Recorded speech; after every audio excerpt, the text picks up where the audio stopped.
If you enjoy my channel, please support me with one like, one subscribe, and one share. The question that changed me. Have you ever looked around at your life and realized that everything seems fine, yet something inside you quietly asks a question you cannot ignore? What if the future you are building today is not the future you actually want tomorrow? Before we begin this story, I want you to think about that for a moment. Maybe you are tired. Maybe you feel stuck. Maybe you have worked hard for years and still wonder why happiness sometimes feels just out of reach. Or maybe you are doing well. But deep down you are asking yourself whether you are moving towards something meaningful or simply repeating the same days over and over again. In this slow English reading story, I want to share a personal journey about love, marriage, family life in America. And one simple question that completely changed the way I looked at my future. By the end of this story, you may discover that the future is not something waiting for you somewhere ahead. It may be something you are quietly building right now, one choice at a time. A few years ago, if someone had asked me whether I was happy, I probably would have said yes without thinking very much about it. I had a steady routine. I had a family. I had responsibilities that kept me busy every day. From the outside, my life looked normal, maybe even successful. I woke up early, worked hard, came home, spent time with my family, and repeated the process again the next day. Nothing seemed terribly wrong. Yet there was a strange feeling I could not explain. It was not sadness. It was not anger. It was more like a quiet voice hiding somewhere in the background of my mind. At first, I ignored it. Most people do. Life is busy. Bills need to be paid. Children need attention. Homes need maintenance. There is always another task waiting. In modern American life, many families move from one responsibility to the next without stopping long enough to ask important questions. We become experts at surviving but sometimes forget how to reflect. One evening, after an unusually long day, I was sitting alone at the kitchen table. The house was quiet. My spouse had already gone to sleep. The children were asleep in their rooms. The television was off. The phone was silent. For the first time in weeks, there was nothing demanding my attention. Then it happened. I came across a simple question. It was not from a famous speaker. It was not from a best-selling book. It was not even presented in a dramatic way. The question was simply this. What future are you building? At first, I thought the question was obvious. I was building a future for my family. Wasn't that what everyone was doing? But the more I thought about it, the more uncomfortable I became. Because the question was not asking what I hoped for. It was asking what I was actually building. There is a big difference. Many people hope for a happy marriage. Many people hope for strong family relationships. Many people hope for peace, health, and fulfillment. But hope and construction are not the same thing. A person can dream about a beautiful house for years without ever laying a single brick. That night, I started examining my own life. Was I building the future I wanted? Or was I simply assuming it would somehow appear on its own? The truth surprised me. I realized I spent a lot of time planning for work, but very little time planning for my relationships. I carefully organized my schedule, my finances, and my obligations. But I rarely thought about how my daily habits were shaping the future of my marriage and family. Research in psychology often shows that long-term satisfaction is strongly influenced by small repeated behaviors rather than occasional grand gestures. In other words, our future is often hidden inside our routines. Tiny actions repeated thousands of times become powerful forces that shape our lives. The problem was that I had never really looked at my routines through that lens before. One example immediately came to mind. Every evening, after dinner, I often picked up my phone and began scrolling through news, videos, or social media. Just 20 minutes, I told myself. Sometimes it became 40 minutes. Sometimes longer. Nothing terrible happened because of it. No dramatic argument. No major crisis. But when I looked honestly at that habit, I saw something important. Every minute spent disconnected from my family was also a minute not invested in the future I claimed to value. That realization stayed with me. Then another thought appeared. If someone observed my daily life for 30 days, what future would they predict for me? Would they see a person intentionally building a strong marriage? Would they see someone strengthening family connections? Would they see a man becoming the person he wanted to become? Or would they simply see someone staying busy? That question hit harder than I expected. Many people living in America today face a similar challenge. Modern life offers convenience, technology, entertainment, and endless distractions. Yet many studies continue to show increasing feelings of loneliness, stress, and emotional distance even among people who appear successful from the outside. Why? Because success in one area of life does not automatically create success in another. A healthy family requires attention. A healthy marriage requires effort. A meaningful future requires intention. The strange thing is that none of this became clear to me during a crisis. Nothing had fallen apart. No disaster forced me to wake up. Instead, a simple question quietly exposed a truth I had been avoiding.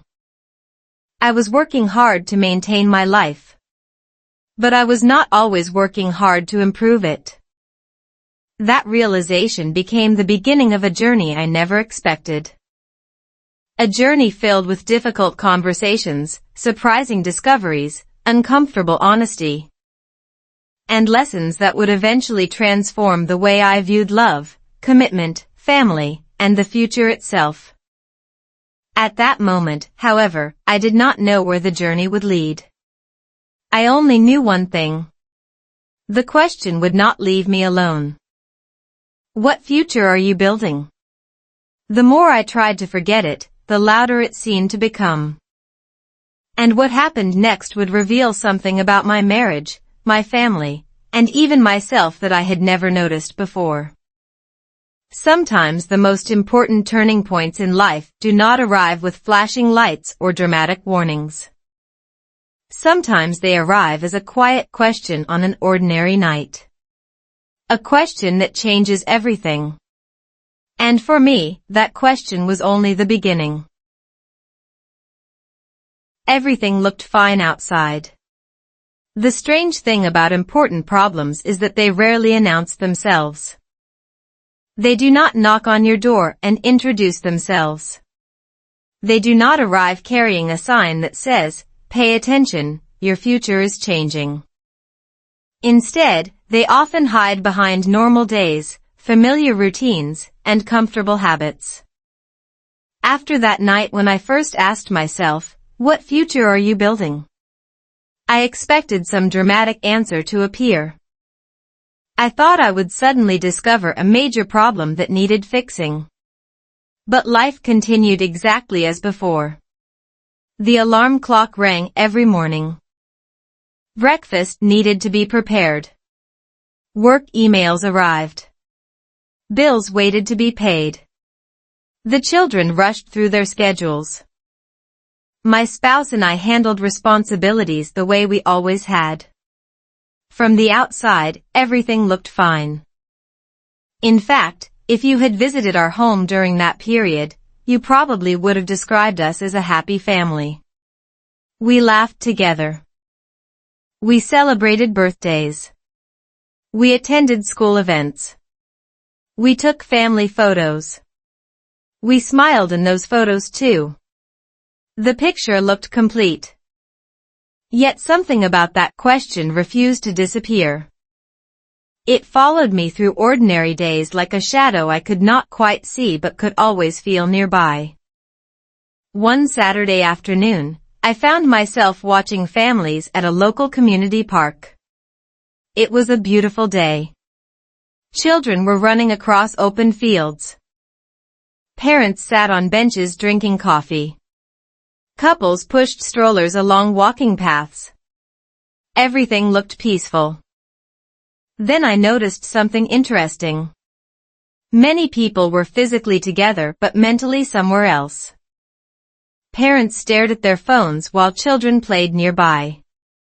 Couples sat side by side without speaking.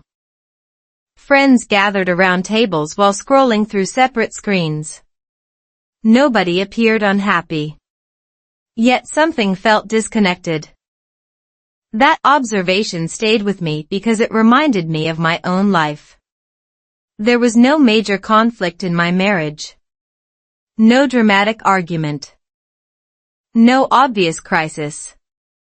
But when I looked honestly at our daily routines, I started noticing small patterns that had quietly become normal. My spouse and I often talked about schedules, responsibilities, appointments, and tasks.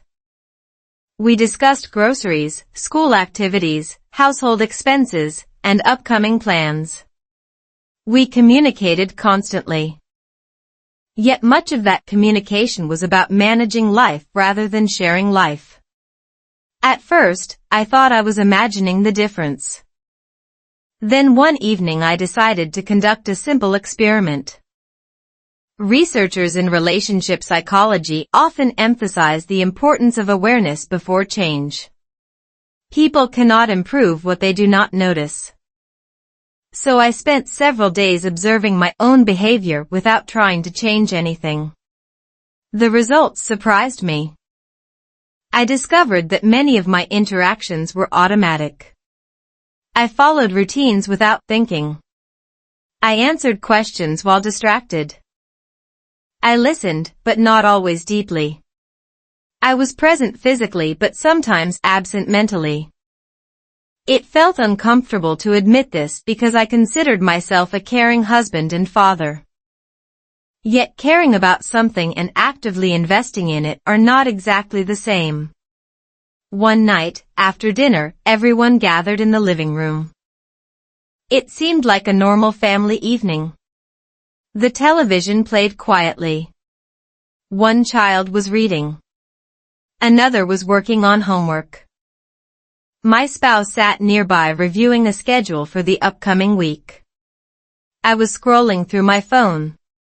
Nothing appeared wrong. Then I remembered the question again. What future are you building? Suddenly, I looked at the room differently. Imagine someone recording that moment and showing it to me 20 years later. What story would that scene tell? Would it show a family deeply connected to one another? Or would it show several individuals sharing the same space while living in separate worlds?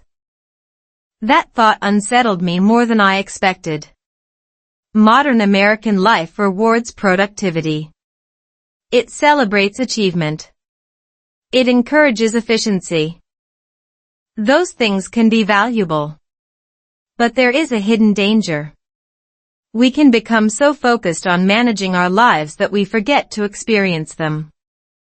A study I read around that time suggested that many people overestimate the importance of major life events while underestimating the power of everyday interactions. We believe happiness depends on huge milestones. Yet long-term relationship satisfaction is often built through small moments repeated consistently over time. A short conversation. A genuine question. A few minutes of undivided attention. A shared laugh. A simple expression of gratitude. Those tiny moments rarely seem important while they are happening. Yet they quietly shape the future. Once I started paying attention, I noticed something else. My spouse seemed tired more often. Not physically exhausted, but emotionally stretched. I recognized the feeling because I felt it too. We were both carrying responsibilities. We were both doing our best. Yet somewhere along the way, we had become experts at keeping life running while gradually neglecting the deeper connection that made life meaningful in the first place. The strange part was that nobody had done anything wrong. There was no villain in the story. No betrayal. No dramatic mistake. Just countless ordinary days moving so quickly that reflection became rare. Many families experience this without realizing it. The challenge is not always conflict. Sometimes the challenge is drift. Drift happens quietly. It happens when good intentions are not supported by consistent action. It happens when people assume that strong relationships will maintain themselves automatically. They usually do not. Healthy relationships require attention in the same way healthy gardens require care. Ignore a garden for a long time and weeds eventually appear. Not because anyone intended harm, but because neglect creates opportunities for problems to grow. Around that time, I noticed something else that made me uncomfortable. Whenever I imagined the future, I pictured outcomes rather than processes. I imagined a happy family. I imagined strong relationships. I imagined meaningful memories. But I rarely asked whether my daily habits were leading toward those outcomes. It was like wanting excellent physical health while avoiding exercise. The goal sounded wonderful. The process felt less exciting. Then something happened that made this realization impossible to ignore. It was a very small moment.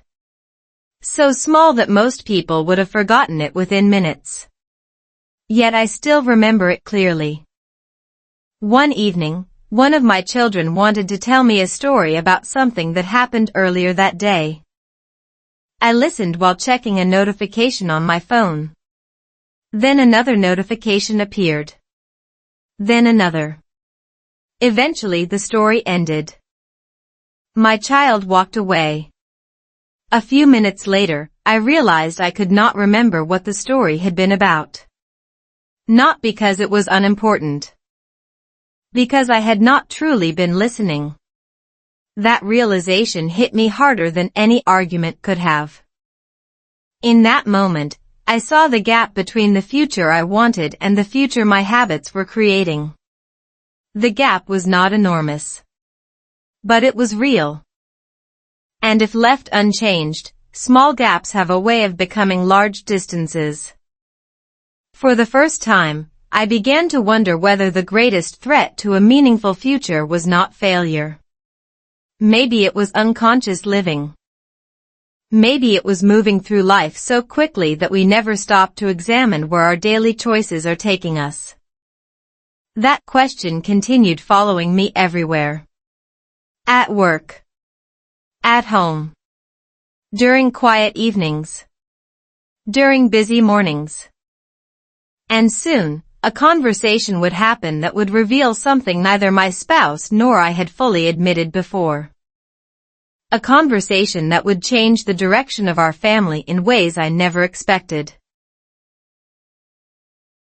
The night we spoke honestly. There are moments in life that seem completely ordinary while they are happening. Yet later you realize they quietly divided your life into two chapters, before and after. The conversation I am about to share was one of those moments. It did not happen during a holiday. It did not happen after a major argument. Nobody slammed a door. Nobody threatened to leave. There was no dramatic music playing in the background like in a movie. It happened on an ordinary weeknight in our home in America, after the children had gone to bed and the house had finally become quiet. Looking back, that ordinary setting makes the story even more important because many of the biggest changes in relationships do not begin during crises. They begin when two people finally become honest enough to talk about what they have been avoiding. That evening started like dozens of others. We finished our responsibilities. The kitchen was cleaned. The lights were dimmed. My spouse sat across from me with a cup of tea. For a few minutes, neither of us said much. Usually, we would have moved on to another task, watched television, checked our phones, or prepared for the next day. Instead, the question that had been following me for weeks returned once again. What future are you building? This time I could not ignore it. Before I had time to change my mind, I asked something simple. Do you ever feel like we're so busy building our life that we forget to actually live it? The words hung in the air. I expected a quick answer. Maybe a laugh. Maybe a polite agreement. Instead, my spouse looked down at the table and stayed silent for several seconds. That silence told me more than any immediate response could have. Then came an answer I did not expect. Honestly, yes. It was not a dramatic statement. It was quiet. Almost relieved. As if a truth that had been trapped for a long time had finally found a way out. What happened next surprised both of us. The conversation that followed lasted for hours. We talked more openly than we had in years. Not because we had stopped communicating before.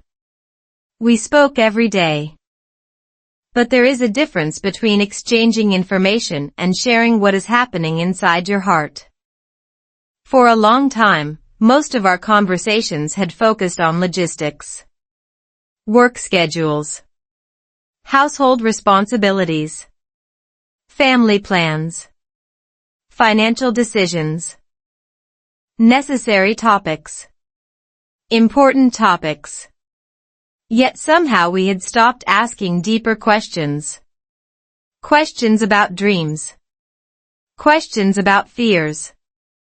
Questions about whether we were becoming the people we hoped to become. That night, we started asking those questions again. One of the first things I learned was something that shocked me. My spouse had been feeling many of the same things I had been feeling. The same sense of rushing through life. The same concern about time moving too quickly. The same fear that years could pass while we remained busy but disconnected from what mattered most. I remember feeling strangely relieved.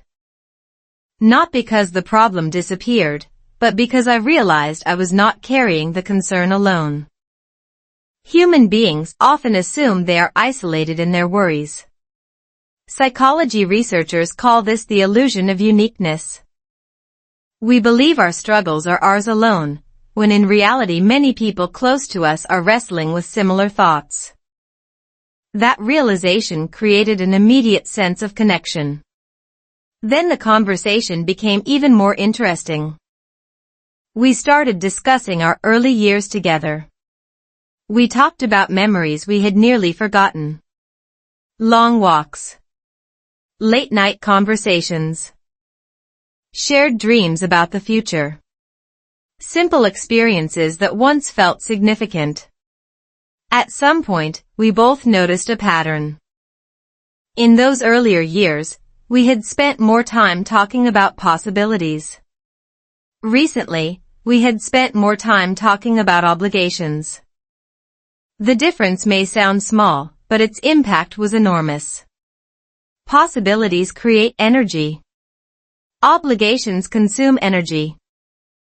Healthy relationships need both, but many couples eventually find themselves living almost entirely in obligation mode. They become managers of life rather than partners in a shared adventure. That description felt uncomfortably familiar. As the hours passed, another truth emerged. Neither of us was disappointed in the life we had built. We loved our family. We appreciated our home. We were grateful for many blessings. The issue was not dissatisfaction. The issue was intentionality. Somewhere along the way, we had stopped actively shaping the future and started assuming momentum would carry us where we wanted to go. Unfortunately, life rarely works that way. Momentum is powerful, but it is not always intelligent. A car rolling downhill has momentum too. That does not mean it is heading in the right direction. One of the most memorable moments came when my spouse asked me a question I had never seriously considered before. If nothing changes, she said, where do you think our lives will be 5 years from now? It sounds like a simple question. Yet I struggled to answer it. Not because I lacked imagination, but because the answer forced me to confront reality. If nothing changed, we would probably continue functioning well.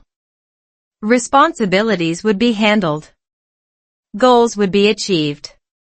Life would move forward. But would we feel more connected? Would we have more meaningful experiences? Would our relationships be stronger? I was not sure. That uncertainty bothered me. Researchers studying long-term happiness often emphasize a surprising principle. People adapt quickly to improvements in income, possessions, and external circumstances. However, meaningful relationships continue providing emotional benefits over much longer periods. In simple terms, the quality of our connections often influences the quality of our lives more than we realize. That scientific insight suddenly felt personal.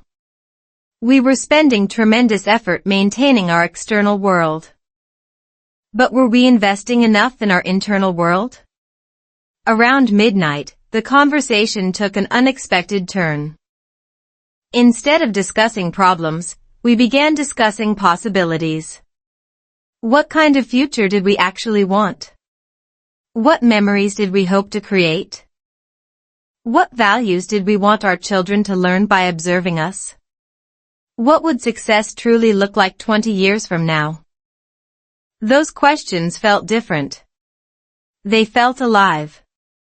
They reminded me of something I had forgotten. The future is not merely something we reach. It is something we create. Every conversation.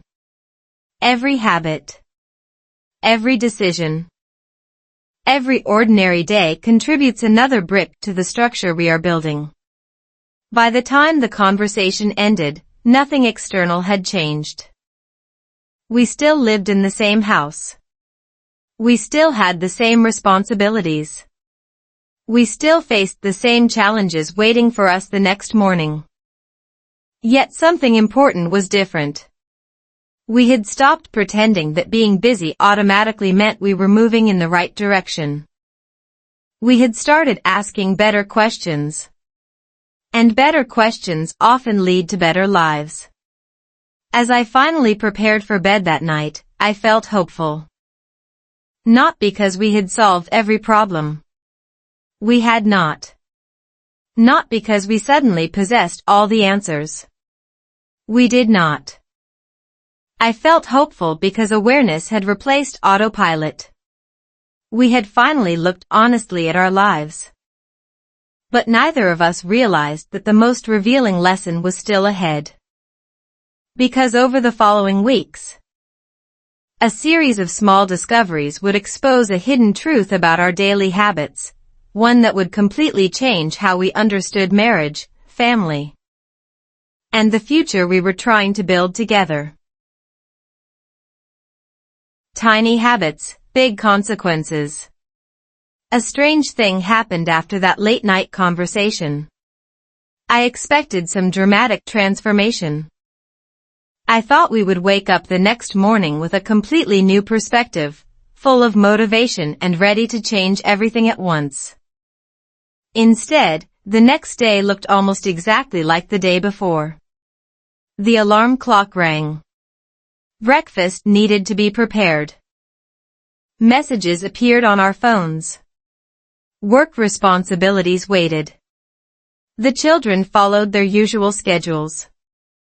Life moved forward with the same familiar rhythm. At first, I felt disappointed. If we had such an important conversation, why did nothing seem different? Then I remembered something I had once read from behavioral scientists.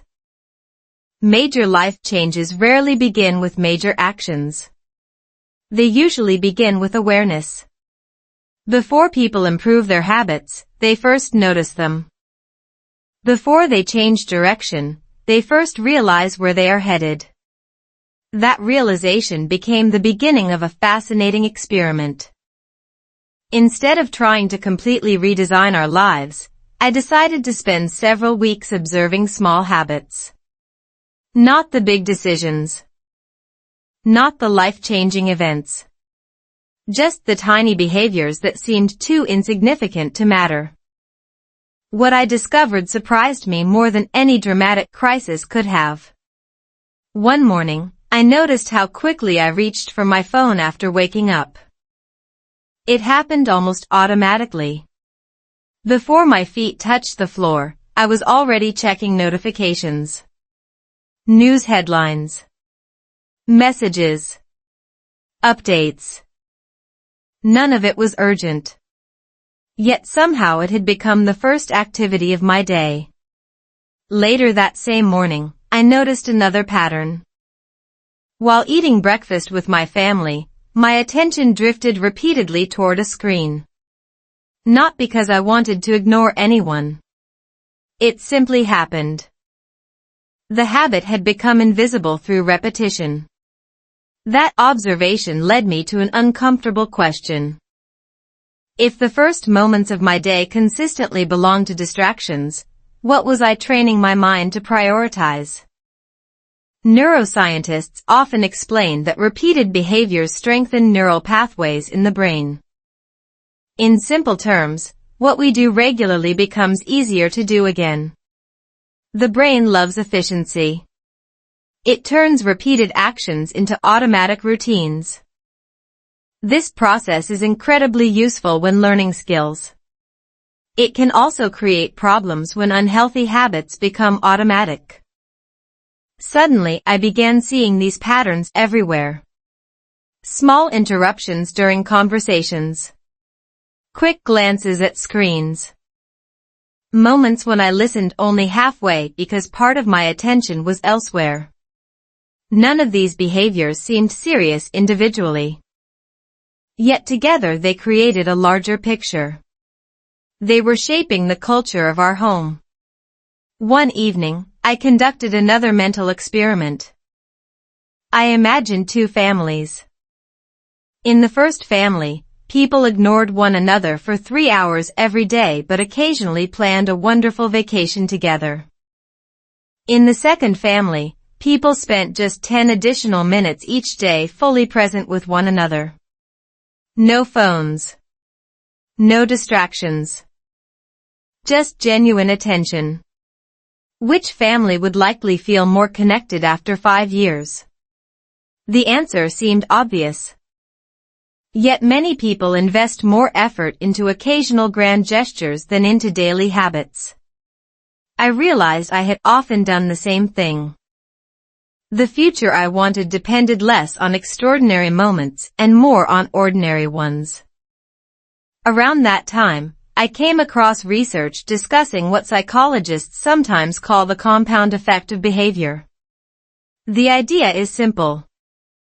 Small actions repeated consistently produce outcomes far larger than most people expect. Financial experts often use compound interest as an example. Tiny investments grow significantly over time. Relationships work similarly. Small positive actions accumulate. Small negative actions accumulate too. The challenge is that the effects are usually invisible at first. One missed conversation does not damage a marriage. One distracted evening does not weaken a family. One forgotten opportunity does not define a future. But repetition changes everything. A single drop of water seems harmless.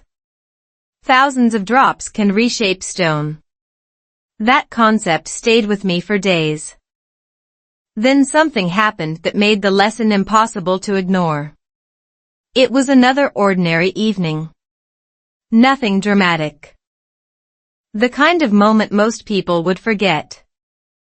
We were sitting together after dinner when one of my children started talking about a goal for the future. The excitement in their voice was obvious. They were sharing a dream. Halfway through the conversation, my phone vibrated. Instinctively, I reached for it. Before I even unlocked the screen, I noticed my child's expression change. It lasted only a second. A tiny flicker of disappointment. But I saw it. That moment hit me harder than I expected. Not because of the phone itself. The notification was meaningless. What mattered was the message my action communicated. Without intending to, I had told someone important that something else deserved my attention more than they did. The realization stayed with me long after the conversation ended. Human beings are remarkably sensitive to signals of attention. Studies repeatedly show that feeling seen, heard, and valued strengthens relationships. Feeling ignored, even unintentionally, can slowly weaken them. Attention is one of the purest forms of respect. Where we place it reveals what we value. As the weeks passed, I began noticing positive habits too. There were evenings when my spouse and I spent a few extra minutes talking before bed. There were family meals where everyone remained fully engaged. There were simple moments of appreciation that changed the emotional tone of an entire day. The interesting part was how small these actions seemed.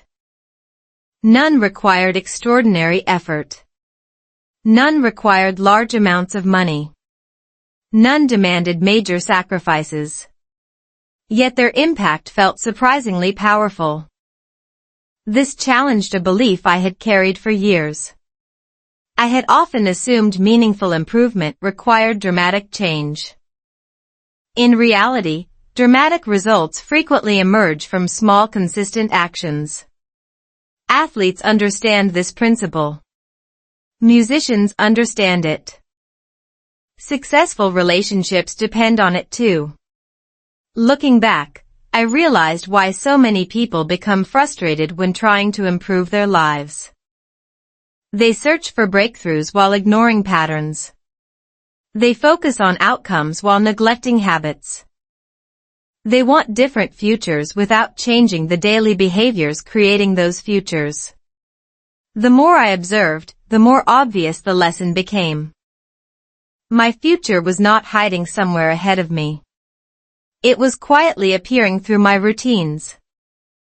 Every day, whether I noticed it or not, I was casting votes for the kind of husband, father, and person I would become. Some votes were positive. Some were not. But all of them mattered. Then one afternoon, during a routine conversation with my spouse, a surprising realization emerged. We were discussing schedules, responsibilities, and upcoming plans when she casually mentioned something that stopped me in my tracks. It was a simple observation. Yet it exposed a deeper issue neither of us had fully recognized. An issue connected to modern life in America, family priorities, and the hidden cost of constant busyness. The moment seemed small. But it would soon reveal why so many people work harder than ever while feeling less fulfilled than they expected. And once I understood that lesson, I could never look at time the same way again. Life became unexpectedly busy. Have you ever had a week so busy that you could barely remember how it started? Then imagine that week stretching into a month, and that month quietly turning into a year. One of the most surprising lessons I learned about building a future is that most people do not lose sight of what matters because they are careless. They lose sight of it because they are busy. Extremely busy. Respectably busy. Productively busy. The kind of busy that looks responsible from the outside and even feels necessary from the inside. That was exactly where our family found itself. After becoming more aware of our habits, I expected life to slow down enough for us to focus on what mattered most. Instead, the opposite happened. Work became more demanding. School activities multiplied. Family responsibilities seemed to expand overnight. Every week introduced new commitments, new deadlines, and new reasons to postpone meaningful conversations until later. The problem was that later never arrived. One afternoon, while reviewing our calendar, I noticed something almost funny. Every day contained appointments, tasks, meetings, errands, reminders, and obligations. The schedule was so full that it looked like someone had challenged us to fit 30 hours of activity into 24. My first reaction was pride. We were working hard. We were accomplishing things. We were handling responsibilities. But then another thought appeared. If someone looked at this calendar, could they identify what mattered most to us? The answer bothered me. They would see evidence of work. Evidence of obligations. Evidence of productivity. What they might not see was evidence of intentional connection. It reminded me of a concept psychologists often discuss called the urgency trap. Human beings naturally prioritize urgent tasks over important ones. Urgent tasks demand attention immediately. Important tasks often allow delay. The problem is that many of the things that create a meaningful life belong to the second category. A strong marriage is important but rarely urgent. Quality family time is important but rarely urgent. Personal growth is important but rarely urgent. Reflection is important but rarely urgent. Because these things do not scream for attention, they are often pushed aside by louder demands. Before people realize what happened, years have passed. Looking back, I can see how easily this process unfolded in our lives. There was always a good reason to postpone connection. A project needed finishing. An email required a response. A deadline approached. A responsibility demanded attention. Each individual decision seemed reasonable. The danger came from repetition. A famous study in behavioral science suggests that people often underestimate how strongly their environment influences their decisions. We like to believe we are fully in control. In reality, our surroundings shape our behavior more than we realize. Modern American life creates an environment that constantly rewards activity. The faster you move, the more productive you appear. The more productive you appear, the more successful you seem. Yet activity and meaning are not the same thing. Movement and direction are not the same thing either. One evening, this reality became impossible to ignore. We were sitting together after dinner when my spouse casually asked a question. When was the last time we spent an entire evening together without talking about responsibilities? At first, I laughed because I assumed the answer would be obvious. Then I tried to remember. Last week? No. Last month? Maybe. A few months ago? Possibly. The fact that I could not answer immediately was alarming. Think about that for a moment. Here were two people committed to building a future together. Two people who genuinely cared about each other. Two people sharing the same home and seeing each other every day. Yet we struggled to remember the last uninterrupted evening spent simply enjoying one another's company. That realization felt like a warning sign. Not because our relationship was failing. It was not. The warning sign was more subtle. We were becoming efficient partners in managing life while risking the loss of something deeper. The strange thing about busyness is that it often disguises itself as progress. You can spend an entire day solving problems and still move no closer to the future you truly want. You can complete dozens of tasks while neglecting the relationships that give those tasks meaning. The following weekend, I decided to observe something else. I paid attention to how often people around me used a particular phrase. I'm busy. The results were astonishing. Friends said it. Coworkers said it. Parents said it. Business owners said it. Nearly everyone seemed overwhelmed by commitments. It had become a badge of honor and a source of stress at the same time. The phrase appeared so frequently that it almost sounded like a national anthem for modern adulthood. Yet another question emerged. If everyone is busy, why do so many people still feel unfulfilled? Researchers studying happiness have explored this question for years. One recurring finding is that satisfaction often depends less on how much time people have and more on how intentionally they use it. Two individuals may have identical schedules. One feels connected and fulfilled. The other feels exhausted and disconnected. The difference often lies in priorities rather than availability. That idea challenged me. I had been telling myself that life would improve once things became less busy. But what if things never became less busy? What if the perfect future moment I was waiting for never arrived? What if meaningful change required action in the middle of a crowded schedule rather than after it disappeared? That possibility was uncomfortable because it eliminated a convenient excuse. Suddenly I realized that many of the changes I hoped to make could not remain future projects. They needed to become present choices. Around that time, another interesting pattern appeared. Whenever our family experienced a rare free evening, there was a temptation to fill it immediately. Entertainment. Errands. More productivity. More activity. It was as if busyness had become our default setting.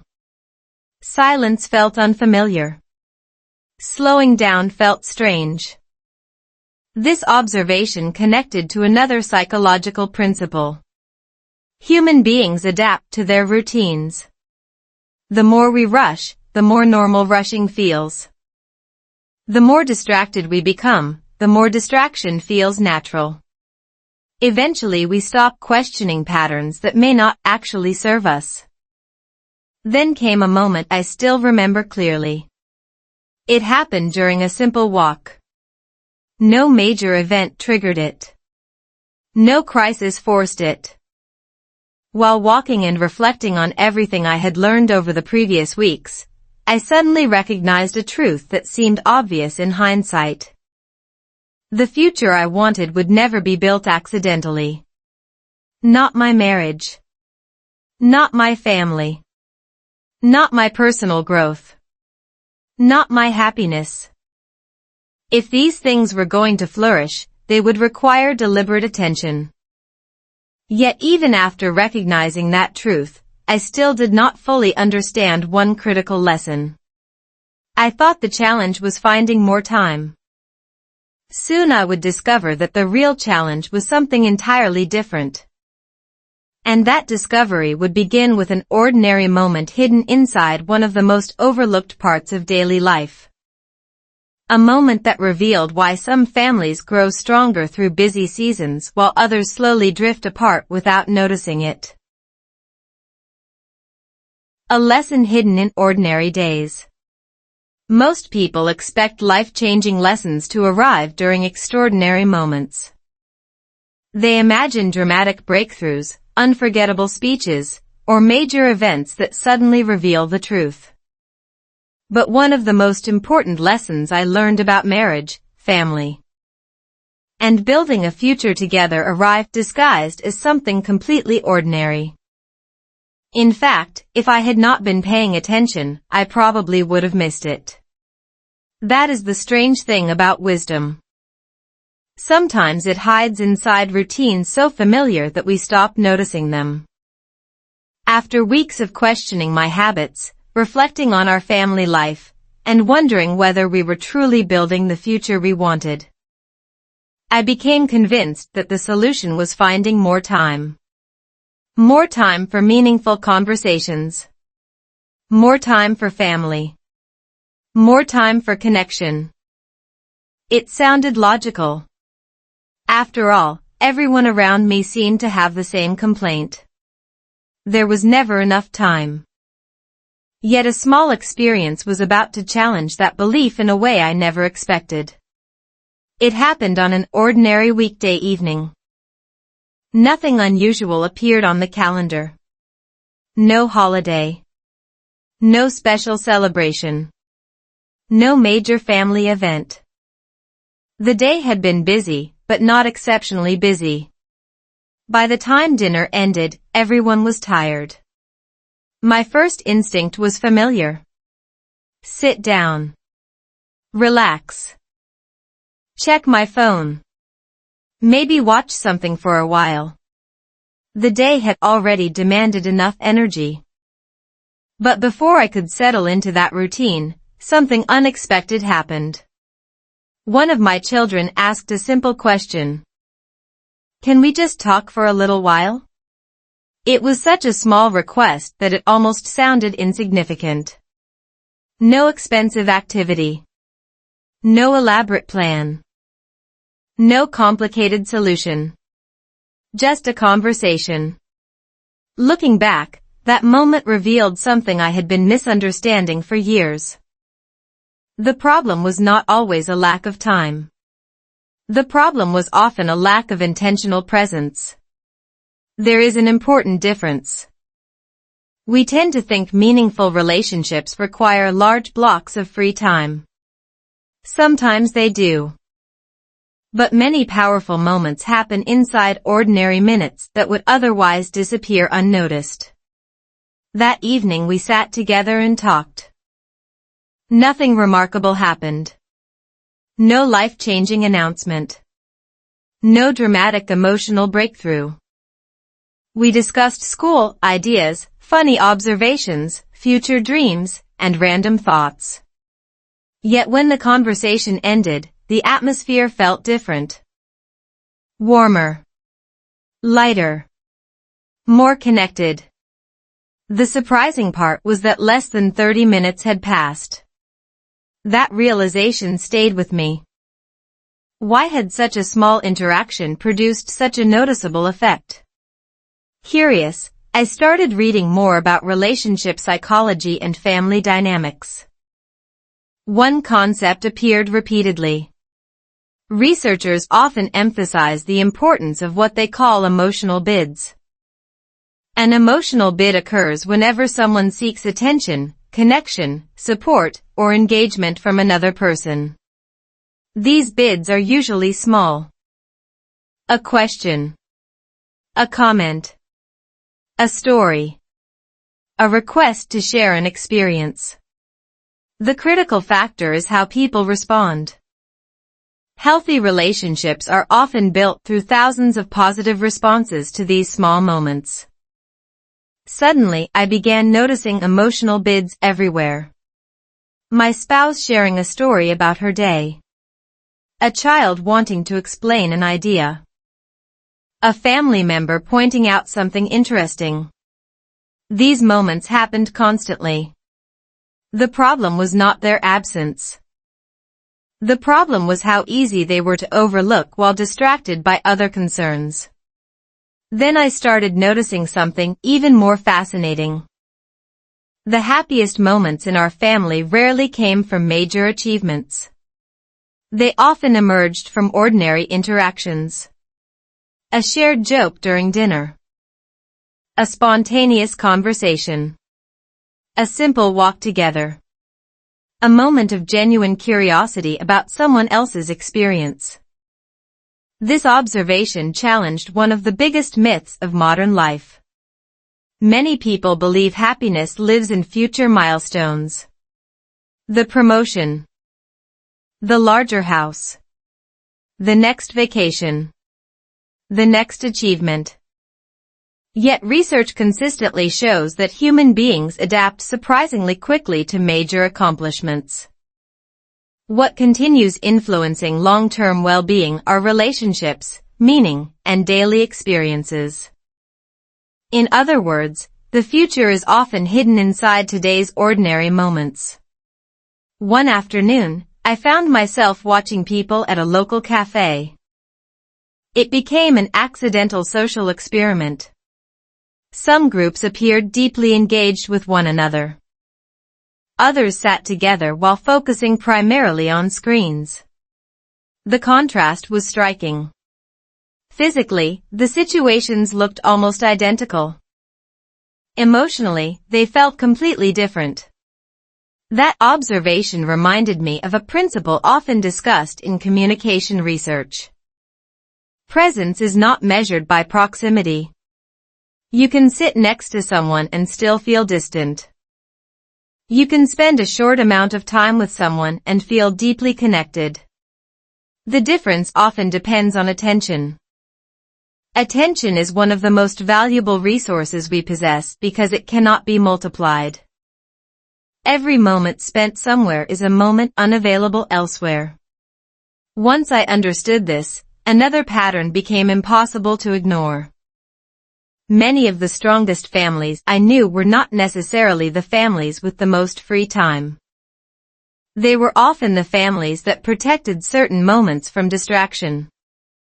They treated connection as a priority rather than a leftover activity squeezed into whatever time remained. That distinction may sound simple, but its consequences are profound.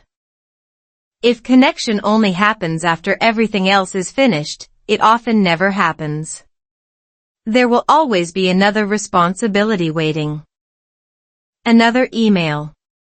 Another task. Another reason to delay. One evening, my spouse made an observation that perfectly captured this lesson. She said, "I don't think our family needs a different life. I think we need to experience our life differently."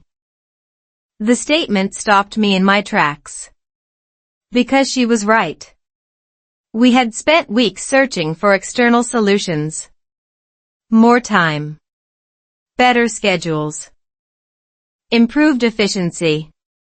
Yet the deeper challenge involved awareness. We needed to become more present within the life we already had. That insight changed how I viewed everyday experiences. Suddenly, routine activities became opportunities. Dinner was not just dinner.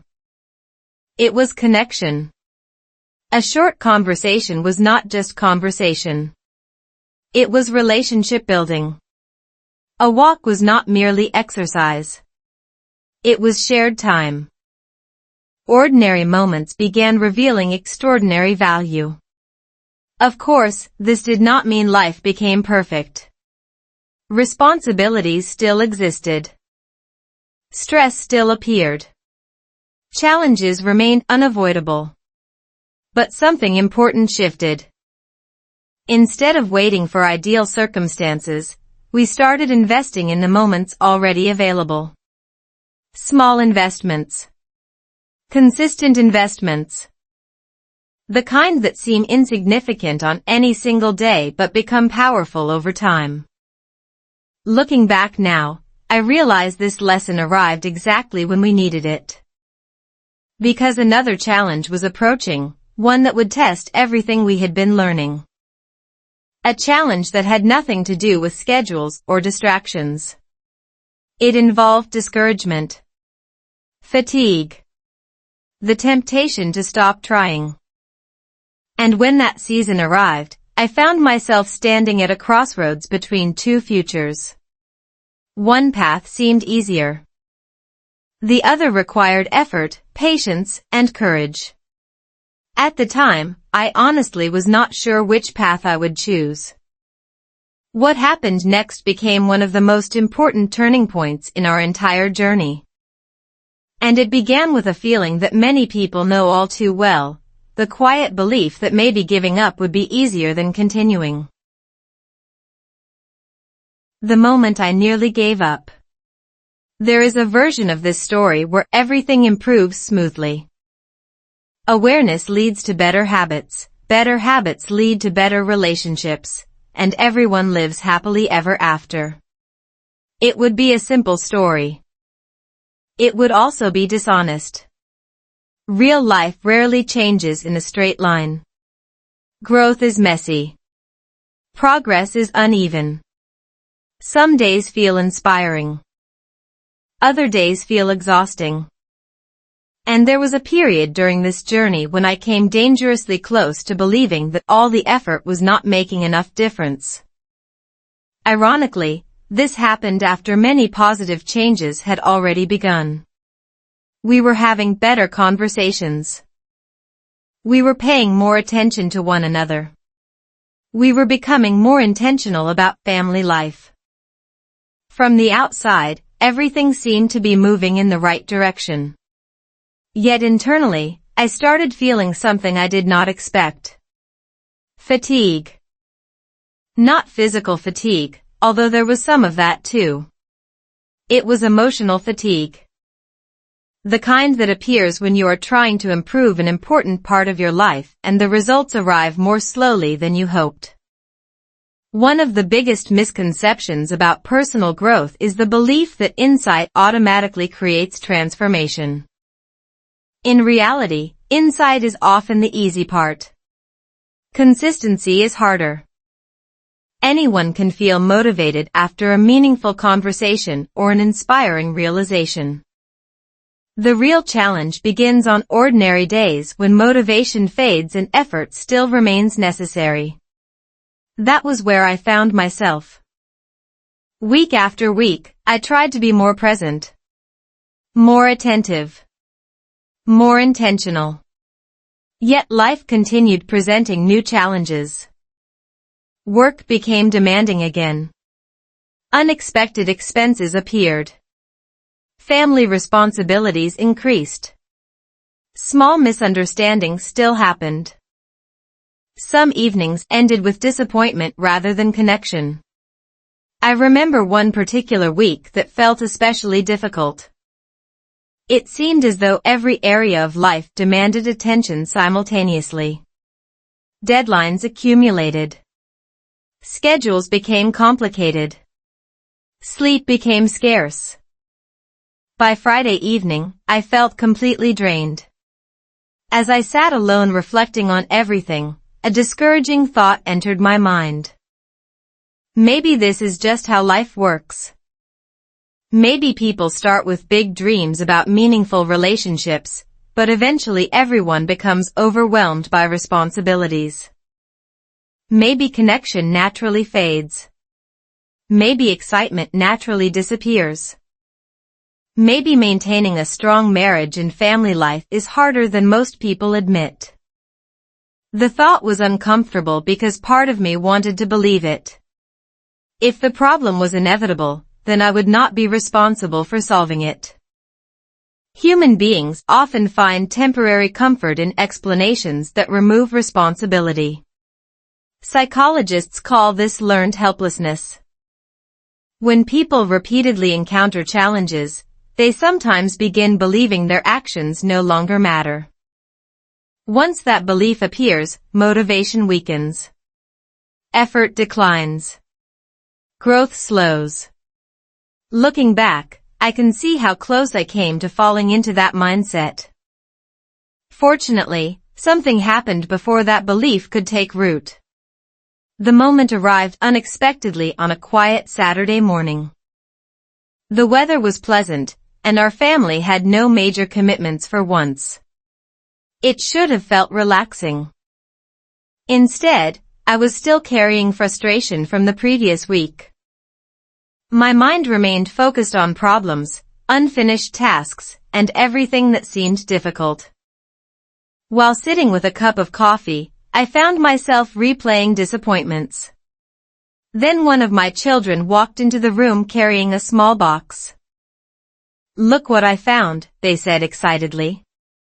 Inside the box were old family photographs. Pictures from years earlier. Vacations. Birthdays. Ordinary weekends. Simple moments we had nearly forgotten. What happened next surprised me.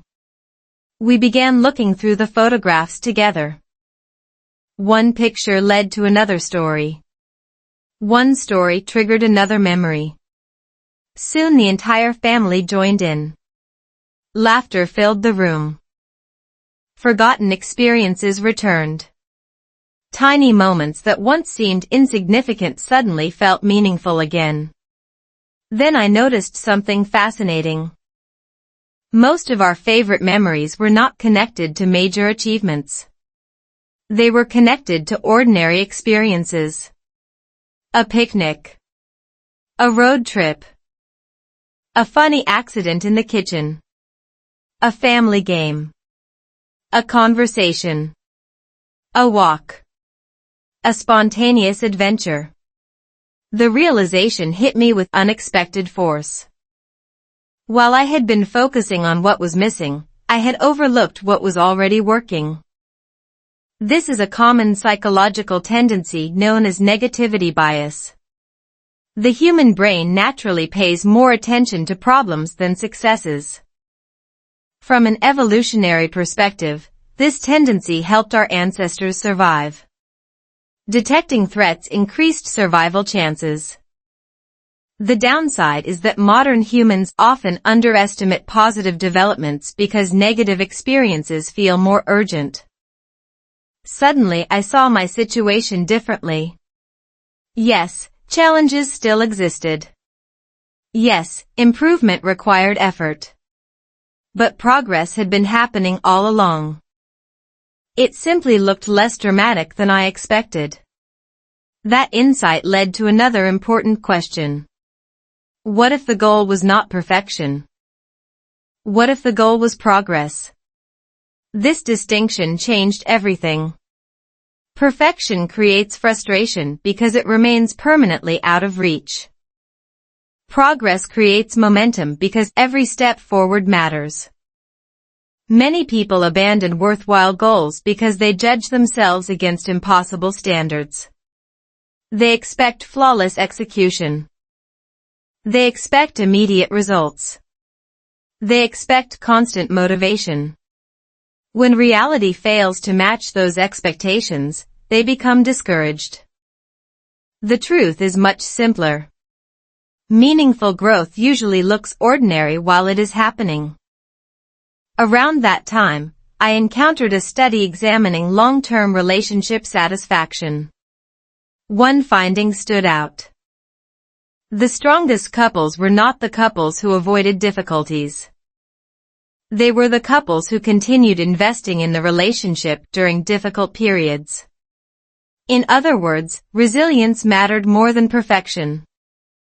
That idea felt incredibly relevant. Maybe the purpose of challenges was not to prove whether our future would succeed. Maybe the purpose was to reveal what we were willing to continue building even when enthusiasm faded. The more I reflected on this, the more hopeful I became. Every meaningful achievement in life requires persistence. Learning a skill. Building a career. Improving health. Raising children. Developing a strong marriage. None of these happen overnight. Why should building a meaningful future be any different? Later that evening, another small moment reinforced the lesson. My spouse and I were talking about the week. I admitted how discouraged I had felt. Instead of criticizing me, she smiled and said something I will never forget. Maybe the fact that you care this much is actually a good sign.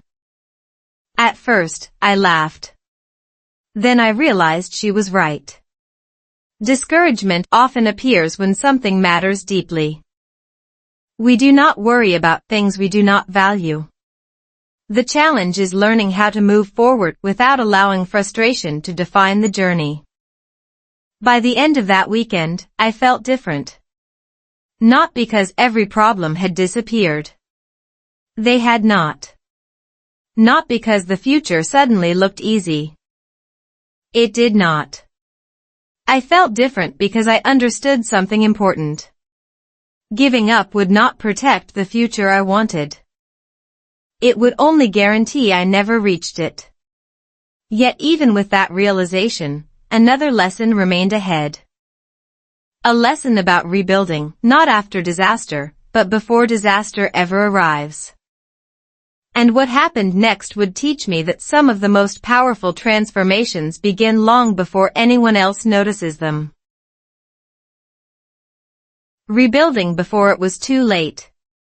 Most people wait for a crisis before they change. They wait until their health declines before taking care of their body. They wait until financial problems appear before managing money wisely. They wait until relationships become strained before paying attention to connection. Looking back, one of the greatest gifts in our journey was that we began rebuilding before anything truly fell apart.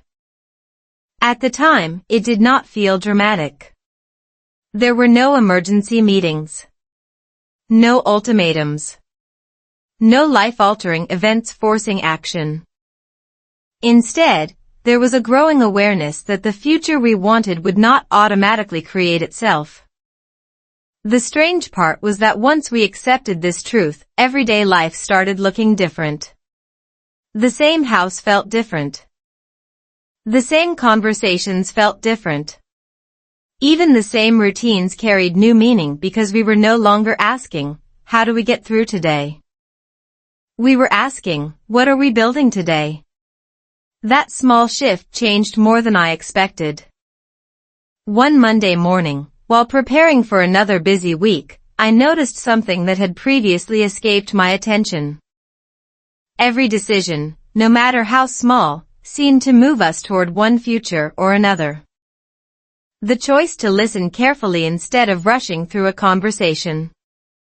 The choice to express appreciation instead of assuming people already felt appreciated. The choice to be present instead of distracted. None of these actions looked impressive on their own. Yet together they formed a pattern. A direction. A future. Behavioral scientists often explain that identity develops through repeated actions. We become what we repeatedly do. If that principle is true, then families develop identities in a similar way. Relationships become what they repeatedly practice. A family that practices gratitude becomes more grateful. A family that practices connection becomes more connected. A family that practices distraction eventually becomes distracted. This realization inspired a simple experiment. Instead of trying to create massive changes, we focused on protecting a few meaningful habits.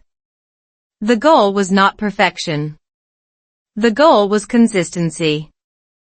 One of the first changes involved something surprisingly basic. We became more intentional about conversations. Not longer conversations necessarily. Better conversations. We started asking questions that invited reflection rather than routine answers. Instead of asking, how was your day? We sometimes asked, what was the most interesting part of your day? Instead of discussing only schedules, we talked about ideas, goals, observations, and experiences. The difference was subtle but powerful. People often reveal more when questions invite curiosity rather than obligation. Soon another unexpected benefit emerged. The atmosphere in our home began changing. Not dramatically. Gradually. There seemed to be more laughter. More engagement. More moments that felt memorable despite appearing ordinary. One evening during dinner, someone shared a funny story. That story led to another story. Then another. Before we realized it, everyone was laughing so hard that tears appeared. Nothing extraordinary had happened. No expensive entertainment. No elaborate plans. Just genuine interaction. Yet months later, I still remembered that dinner. Why? Because emotional experiences tend to create stronger memories than routine experiences. Researchers studying memory have found that meaningful social interactions often remain vivid long after specific details disappear. That insight fascinated me.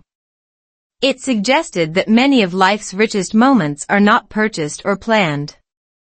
They are created through attention and participation.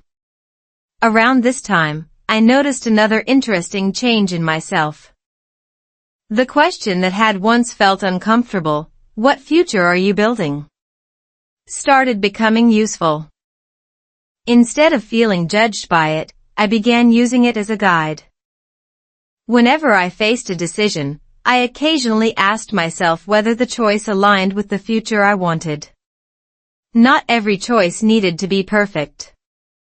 But the question encouraged awareness. Awareness led to better decisions more often than autopilot ever had. Then something happened that revealed just how powerful small changes can become. A friend I had not seen in quite a while visited our home.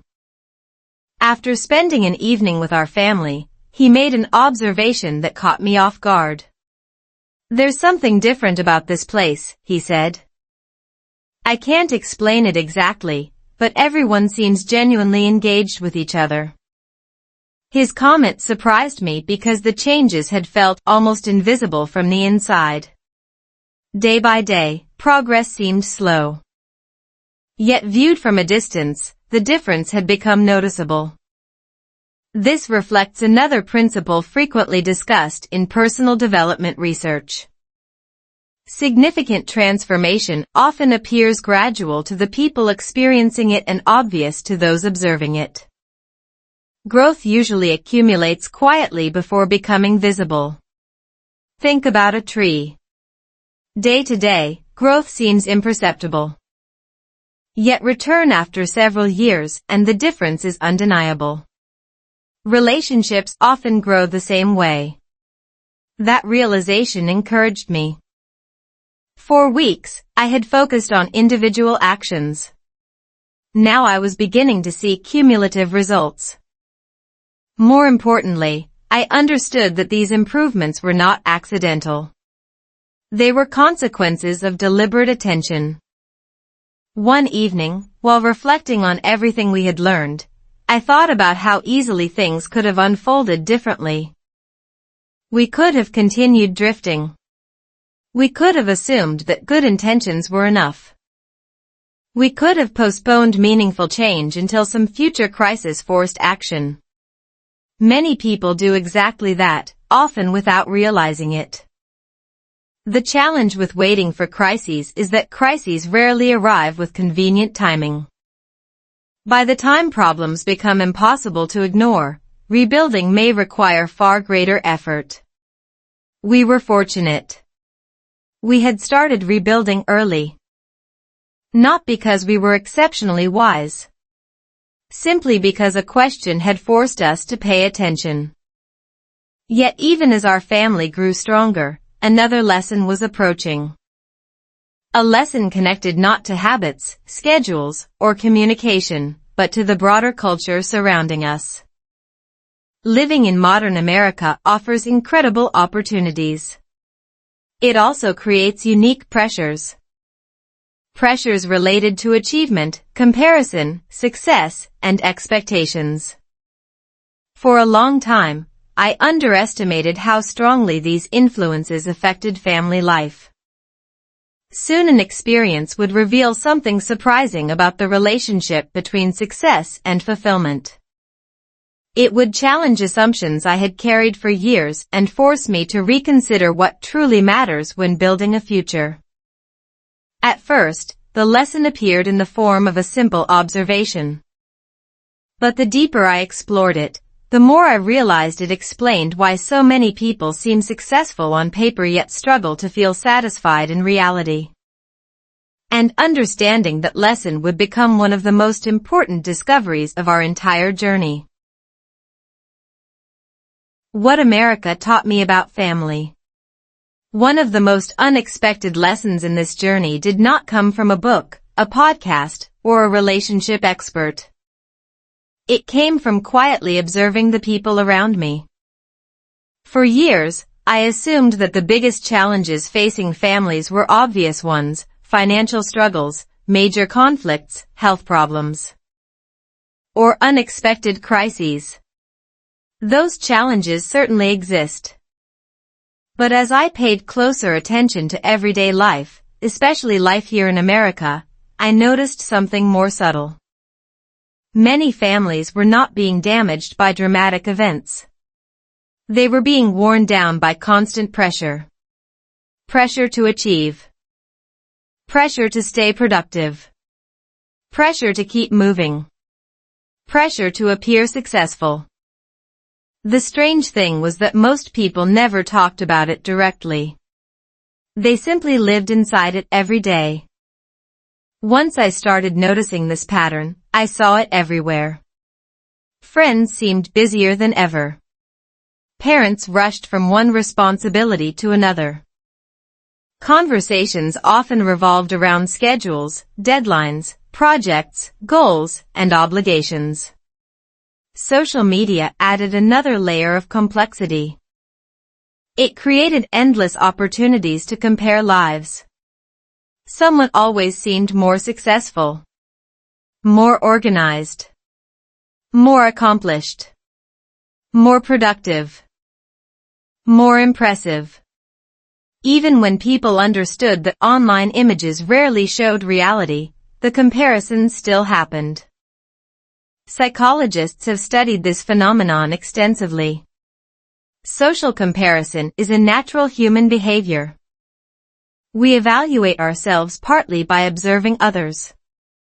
The problem is that modern technology has expanded the comparison pool from a few neighbors to millions of people.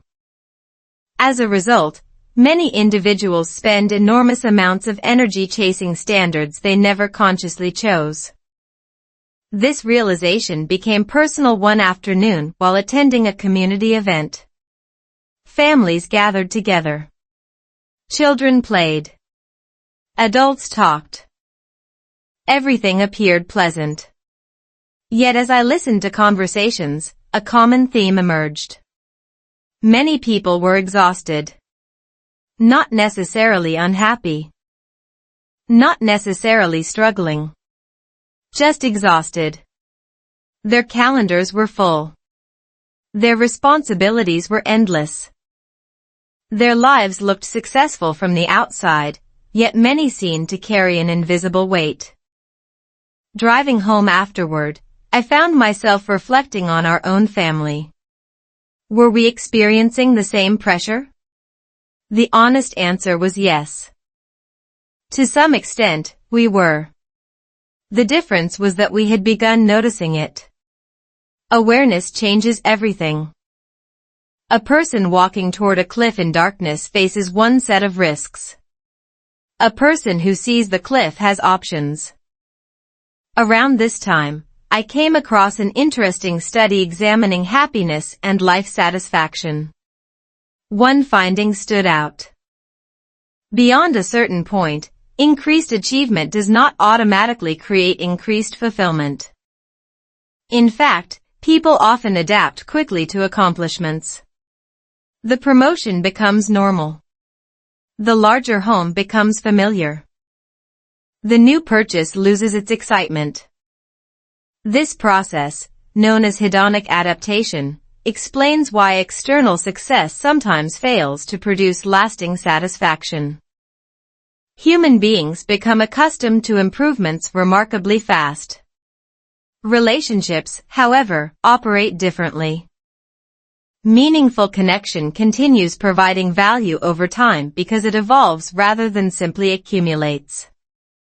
That idea changed the way I viewed success. For years, I had unconsciously measured progress using external indicators. Goals achieved. Responsibilities completed. Problems solved. Yet the experiences that created the deepest sense of fulfillment were often relational. Conversations. Shared experiences. Family traditions. Moments of connection. Memories created together. One evening, while discussing these ideas with my spouse, we asked ourselves a difficult question. If our children eventually described their childhood, what would we want them to remember? Not what achievements would we want them to list. Not what possessions would we want them to mention. What would we want them to remember? The answers were revealing. We hoped they would remember feeling loved. We hoped they would remember laughter. We hoped they would remember support, trust, encouragement, and belonging. Interestingly, none of those answers depended primarily on income, status, or productivity. They depended on relationships. That realization exposed a contradiction hiding within modern culture. Many people sacrifice relationships in pursuit of a future they believe will eventually improve relationships. They work longer hours to create a better life. They accept more commitments to provide more opportunities. They postpone connection today in hopes of creating connection tomorrow. Sometimes this strategy works. Sometimes it quietly backfires. Because tomorrow has a habit of arriving faster than expected. One of the most valuable observations I made during this period involved families I admired. These families were not perfect. They faced challenges like everyone else. Yet they shared certain characteristics. They intentionally protected time together. They prioritized communication. They created traditions, even simple ones. Most importantly, they understood that relationships require ongoing investment. None of these practices seemed revolutionary. That was exactly the point. The strongest foundations are often built using ordinary materials applied consistently over time. Then came a moment that crystallized this lesson in an unforgettable way. It happened during a conversation with an older gentleman I respected. He had been married for decades and had raised a family. At some point, I asked what advice he would give someone trying to build a meaningful future. His answer surprised me because it was so simple. He said, "Most people spend too much time asking how to get more and not enough time asking how to appreciate what they already have." The statement lingered in my mind for days. Appreciation is a fascinating concept. Research consistently shows that gratitude improves well-being, strengthens relationships, and increases life satisfaction. Yet gratitude often receives less attention than ambition. Society celebrates achievement loudly. Appreciation tends to work quietly. Nevertheless, its impact can be profound. As I reflected on everything we had experienced, I realized that many of the positive changes in our family had started with appreciation. Appreciation for time together. Appreciation for ordinary moments. Appreciation for opportunities to connect. Appreciation for the future we were already building rather than only the future we hoped to reach someday. This shift in perspective did not eliminate challenges. Life remained busy. Responsibilities continued. unexpected problems still appeared. But gratitude changed the emotional environment in which those challenges existed. Difficulties felt more manageable when viewed through the lens of appreciation rather than scarcity. It taught me resilience. But perhaps the most important lesson was this: success is a wonderful tool, but it is a poor substitute for connection. Achievement can improve life. Relationships often give life meaning. As this realization deepened, another question emerged. If strong families are built through ordinary choices, what specific choices matter most over the long run? What habits quietly shape the future year after year? The answer was closer than I realized. In fact, it had been appearing every single day. I simply had not recognized its full significance yet. And once I did, I would begin seeing the future not as a distant destination but as something being constructed in real time. One seemingly insignificant decision after another.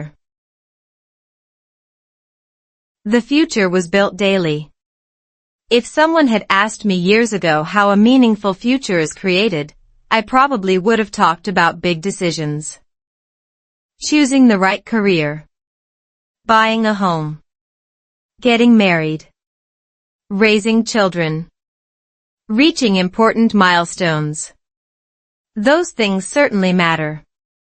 Some decisions can change the direction of an entire life.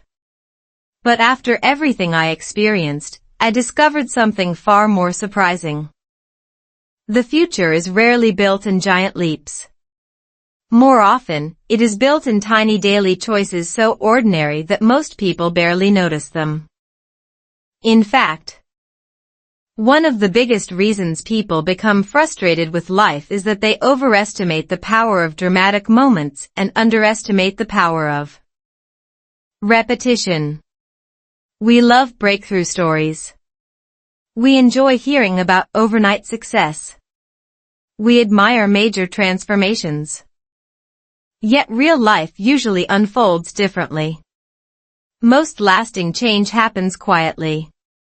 It happens while nobody is watching. It happens through small actions repeated consistently over long periods of time. Once I understood this principle, I began seeing evidence everywhere. A strong marriage was not built during a wedding ceremony. It was built through thousands of conversations afterward. A close family was not created by a single holiday gathering. It was created through years of ordinary evenings spent together. Trust was not established during one grand gesture. It was earned through countless moments of reliability. The pattern was impossible to ignore. Daily choices were shaping outcomes more than occasional dramatic efforts. Around this time, I became fascinated by the idea of trajectory. Imagine two airplanes leaving the same airport. At first, their paths appear almost identical. But if one plane changes direction by only a few degrees, the difference becomes enormous over time. Eventually they arrive in completely different destinations. Human lives work similarly. Small daily choices may seem insignificant today. Over months and years, they create entirely different futures. One morning, while preparing breakfast, I thought about how often people ask life-changing questions.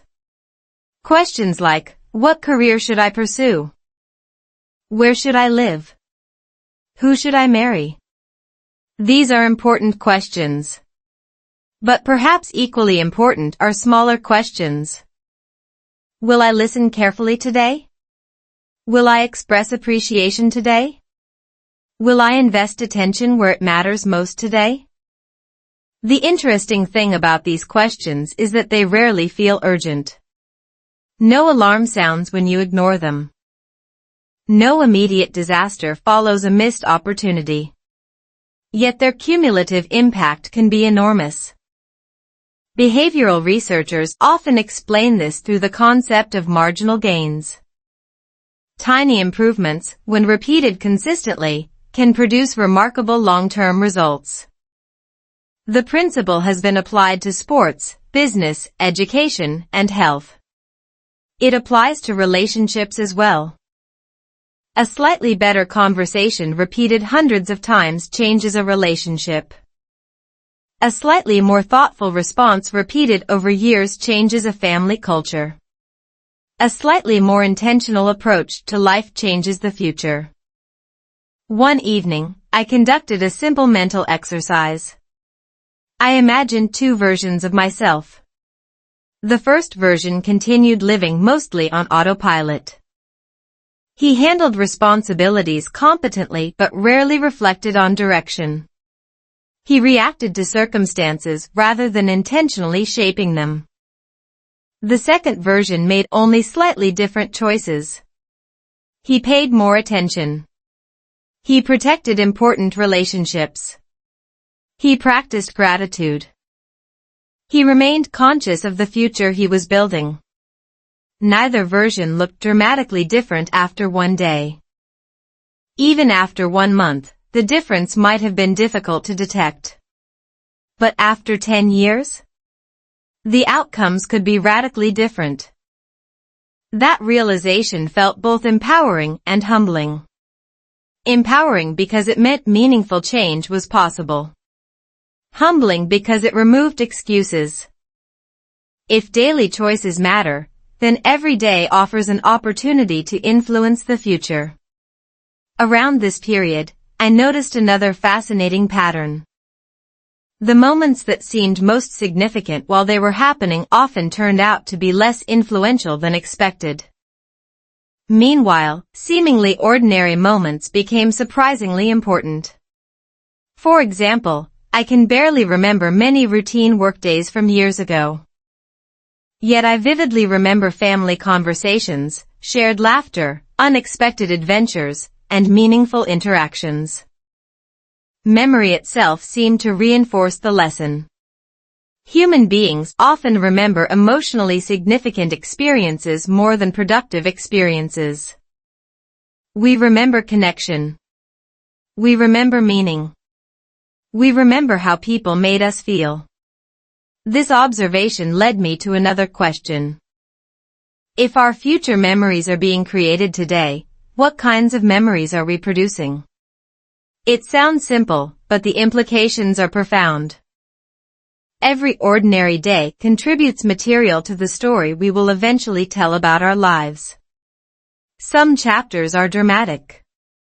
Most are not. Yet together they form the narrative of who we become. Then came an experience that made this lesson impossible to forget. One weekend, our family decided to spend time looking through old photos and videos again. As images appeared on the screen, something remarkable happened. The most treasured memories were rarely connected to achievements. Nobody became excited about completed tasks or busy schedules.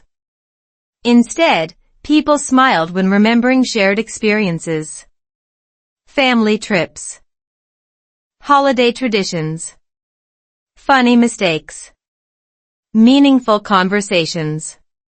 Small moments of connection. The pattern was undeniable. Relationships gave significance to memories. Memories gave meaning to time. And time, ultimately, is the material from which life is constructed. That realization changed the way I thought about success. Success remained important. Hard work remained valuable. Responsibility remained necessary. But I no longer viewed them as the final goal. They were tools. The deeper objective involved creating a meaningful life with the people I cared about most. Psychologists studying life satisfaction frequently encounter a similar conclusion. Near the end of life, people rarely wish they had spent more time worrying about minor problems. They rarely wish they had accumulated slightly more productivity. More often, they value relationships, experiences, contribution, and connection. Knowing this does not automatically change behavior, but it provides clarity. It helps distinguish what is urgent from what is important. One afternoon, while walking alone and reflecting on everything I had learned, I suddenly understood the question that had started this entire journey. What future are you building? For months, I had treated it like a challenge. Now it felt more like an invitation. The question was not asking whether I could predict the future. It was asking whether I was participating in its creation. Every conversation mattered. Every habit mattered. Every choice mattered. Not because any single action determined everything, but because repeated actions create trajectories. Trajectories create destinations. And destinations eventually become lives. Yet despite everything I had learned, one final lesson remained. Perhaps the most emotional lesson of all. A lesson that would come from the people I loved most. A lesson delivered not through advice, research, or reflection, but through observation. It would reveal what truly remains after years pass, responsibilities change, and children grow older. And once I understood it, the meaning of building a future together became clearer than ever before. What my children helped me see. There is an interesting truth about life that many people discover too late. We spend years teaching children, guiding them, protecting them, and helping them understand the world. Then one day we realize they have been teaching us too. Not through lectures. Not through carefully prepared advice. But through the way they see life. Through the questions they ask. Through the things they notice that adults often overlook. Looking back at this entire journey, I expected the biggest lessons to come from experience, research, maturity, or reflection. Instead, some of the most important insights came from my children. And what they helped me see completely changed the way I understood the future we were building together. It started with something so small that I almost missed it. One evening, after a busy day, I asked one of my children what had been the best part of the week. I expected an answer involving a school event, a fun activity, or something exciting that had happened recently. Instead, the answer caught me off guard. Probably that night when we all sat together and talked. For a moment, I thought I had misunderstood.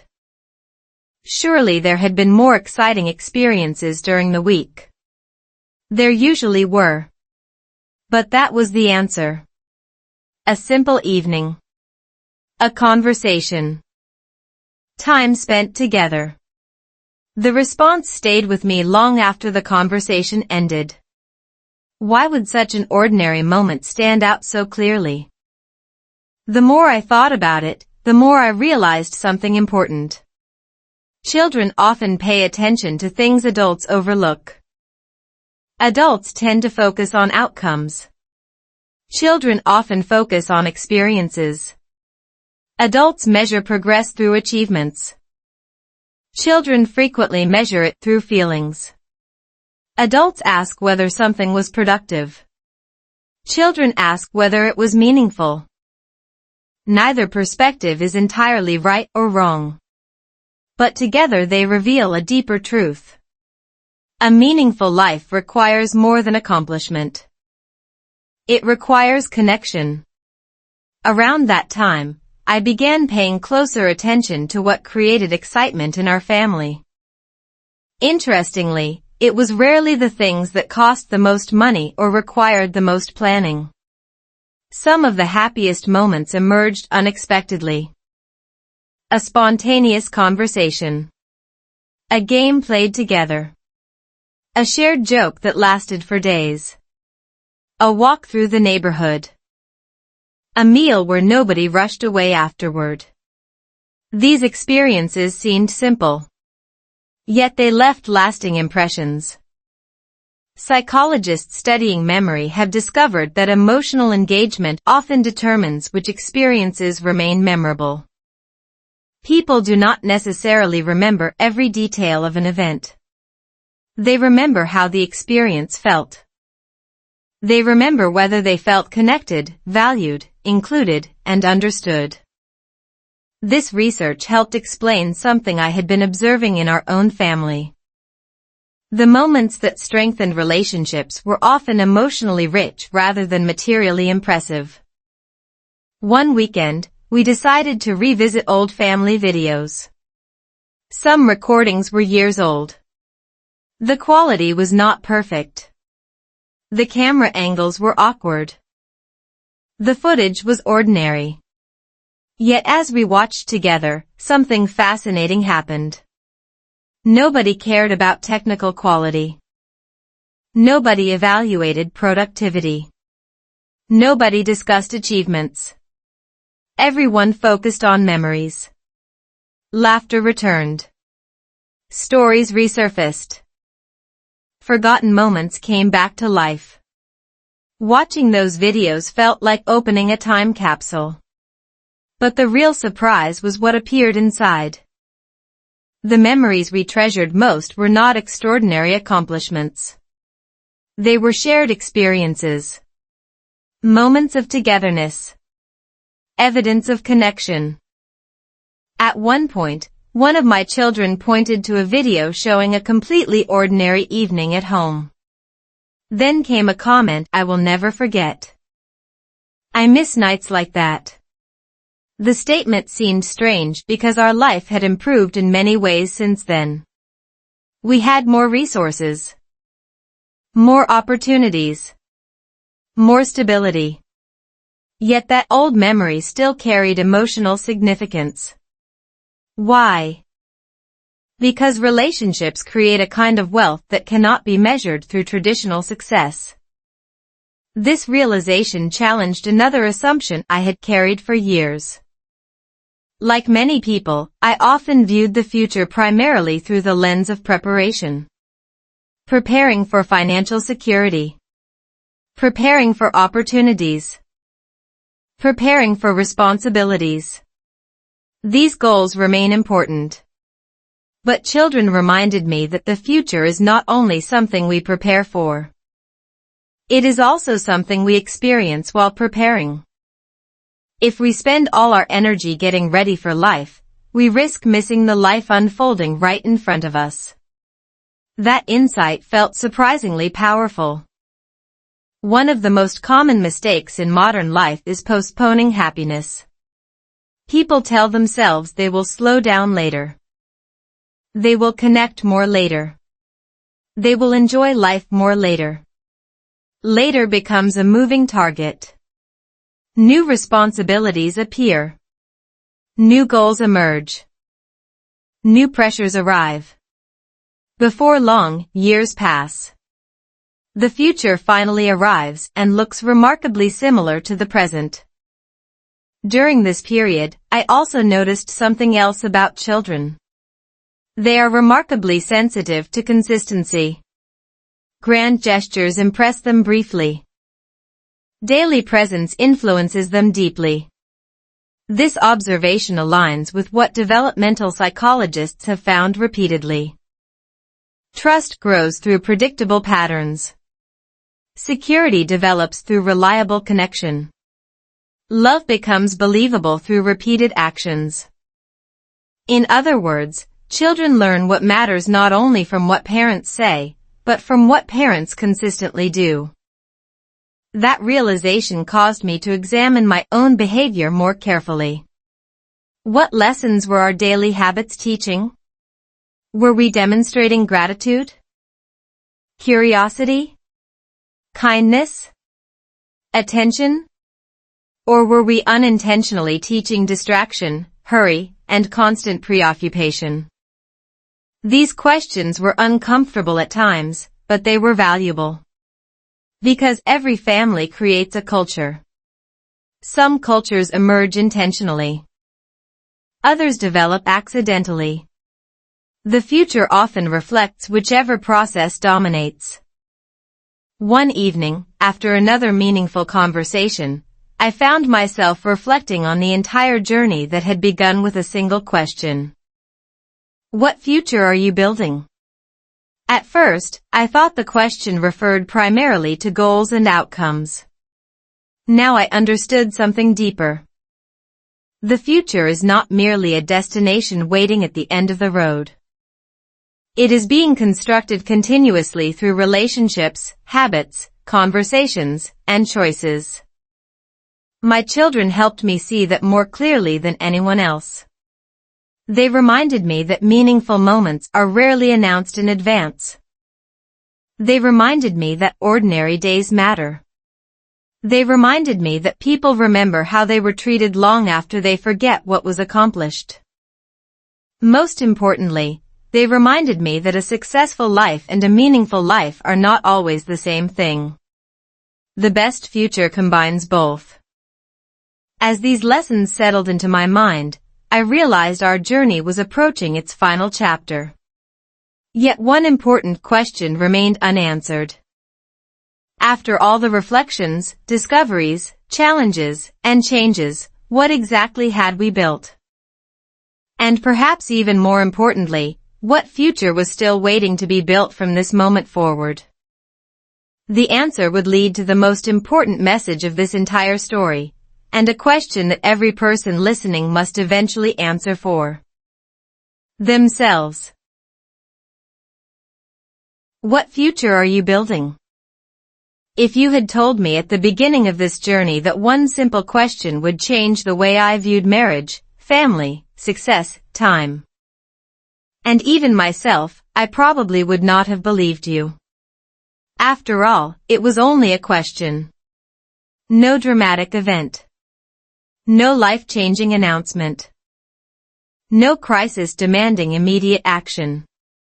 Just a few words quietly appearing on an ordinary night. What future are you building? Yet looking back now, I can see that some questions are powerful precisely because they refuse to let us remain asleep inside our routines. They invite us to look beyond the surface of our lives. They encourage us to examine the direction hidden inside our daily choices. And sometimes they reveal truths that have been standing in front of us all along. When I first asked myself that question, I assumed the answer would involve goals, career plans, financial security, long-term achievements. Those things mattered, of course. They still matter. But over time I discovered that the future is shaped by far more than major milestones. It is shaped by conversations, habits, attention, priorities, relationships, ordinary moments repeated consistently over years. In other words, the future is often hiding inside today. That realization changed everything. As I reflect on the story you have heard, I realize that nothing extraordinary happened in the traditional sense. There was no dramatic rescue. No shocking twist. No miracle that instantly transformed our lives. Instead, there was awareness. Then intention. Then action. Small actions. Repeated actions. The kind that seem insignificant while they are happening. Looking back, the most important turning points were surprisingly ordinary. A quiet conversation at the kitchen table. A decision to listen more carefully. A willingness to put away distractions. A commitment to appreciate what was already present instead of constantly chasing what was absent. These moments would never make headlines. Yet together they shaped the future of our family. That lesson may be one of the most valuable things I have learned. Human beings often wait for extraordinary opportunities to create meaningful change. We imagine that transformation begins when circumstances improve. When schedules become easier. When stress disappears. When life finally slows down. But life rarely works that way. New responsibilities replace old ones. New challenges emerge. New demands compete for attention. If we postpone intentional living until perfect conditions arrive, we may spend our entire lives waiting. One of the most fascinating discoveries from psychology involves something called the intention-action gap. People frequently know what matters. They understand their values. They recognize important priorities. Yet their daily actions do not always reflect that knowledge. The gap between knowing and doing can quietly shape an entire life. I saw evidence of this everywhere. People wanted stronger relationships but remained distracted. They wanted more meaningful experiences but stayed trapped in endless busyness. They wanted deeper connections but postponed them until later. The problem was not a lack of information. The problem was a lack of intentional action. That realization forced me to ask difficult questions. Not just about my future, but about my present.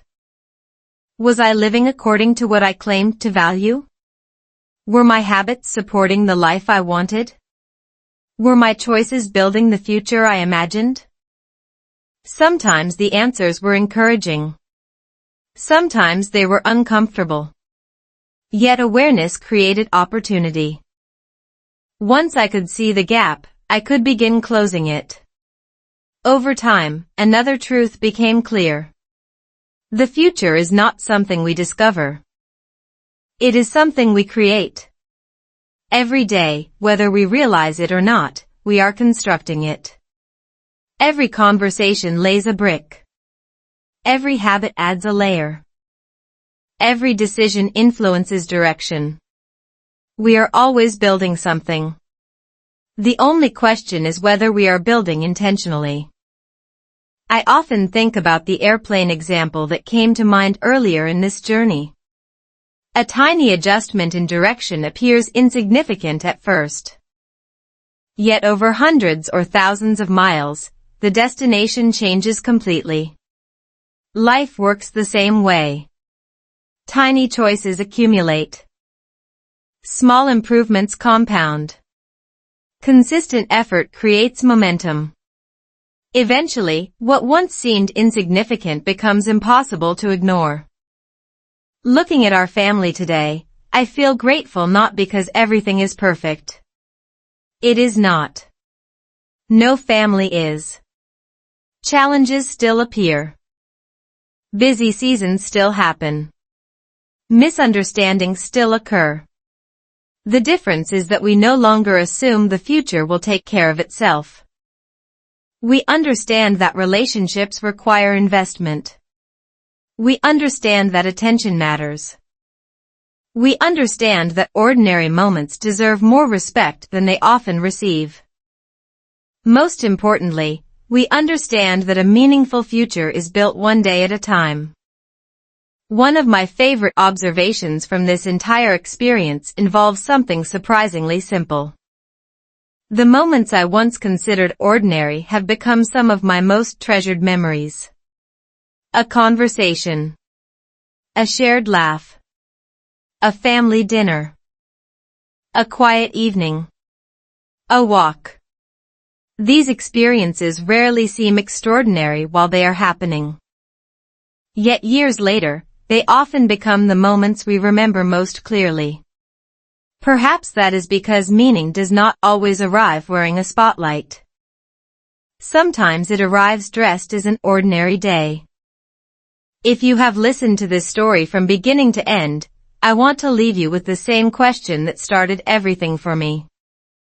Not because I have all the answers. Not because your life should look exactly like mine. Every family is different. Every journey is unique. Every person faces different circumstances. Yet the question remains valuable regardless of those differences. What future are you building? Not the future you hope for someday. Not the future you talk about occasionally. The future your habits are creating. The future your attention is shaping. The future your daily choices are constructing right now. Because whether we realize it or not, the future is already under construction.